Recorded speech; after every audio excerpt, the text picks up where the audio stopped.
இன்று உத்தராயண அமாவாசை. இந்த அமாவாசைன்றது எல்லா அமாவாசையோட ரொம்ப சிறப்பான ஒரு அமாவாசை. ஏன் அப்படின்னா உத்தராயண அமாவாசை, தை அமாவாசை. நமது பித்ருக்களுக்கு இன்று தர்ப்பணம் கொடுத்து அன்னதானம் செய்து, ஸ்வர்ணதானம் செய்து, வஸ்திரதானம் செய்து நம்மளுடைய பித்ரு தோஷங்களை நிவர்த்தி செய்து கொள்ளவும், அவர்களுடைய பரிபூர்ண ஆசீர்வாதங்கள் கிடைக்கவும் இது மிகவும் உகந்த நாள். மேலும் சூரிய பகவான் தெற்கிலிருந்து வடக்கை நோக்கி பயணிக்கும் உத்தர காலம் இது. உத்தராயணம் என்று சொல்லக்கூடிய அமாவாசை.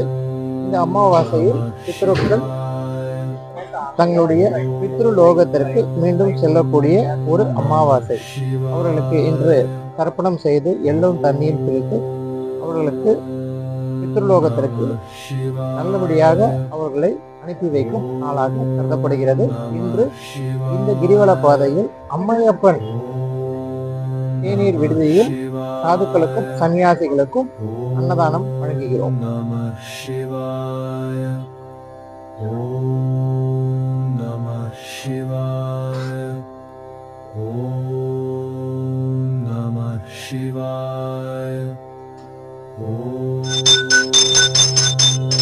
அண்ணாமலையாருக்கு அரோகரா, அண்ணாமலை அம்மனுக்கு அரோகரா, திருச்செந்தூர் முருகனுக்கு அரோகரா, மகா கணபதிக்கு அரோகரா, சிறுடி சாய்க்கு அரோகரா, அன்னபூர்ணி தாய்க்கு அரோகரா, அன்னதாதாவுக்கு அரோகரா, அன்னதாதாவுக்கு அரோகரா, அன்னதாதாவுக்கு அரோகரா, அன்னவிடும் அடியாருக்கு அரோகரா. அரஹர பார்வதி பதையே, அரஹர மகாதேவா.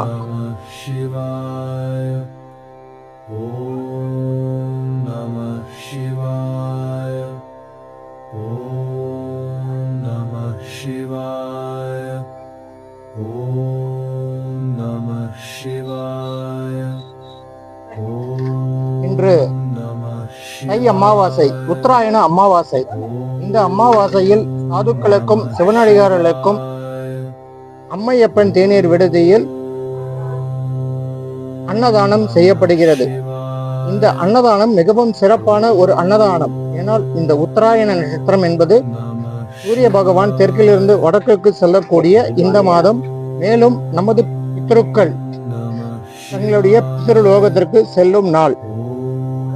அனைவரும் அனைத்து சௌபாகியங்களும் செல்வங்களும் கிடைத்து நல்வாழ்வு வாழ நம் பித்ருக்களின் ஆசீர்வாதமும் அனுகிரகமும் அனைவருக்கும் கிடைத்திட இந்த அண்ணாமலையாரின் பரிபூர்ண ஆசீர்வாதம் அனைத்திற்கும் கிடைத்திட பிரார்த்தனை செய்து கொள்வோம்.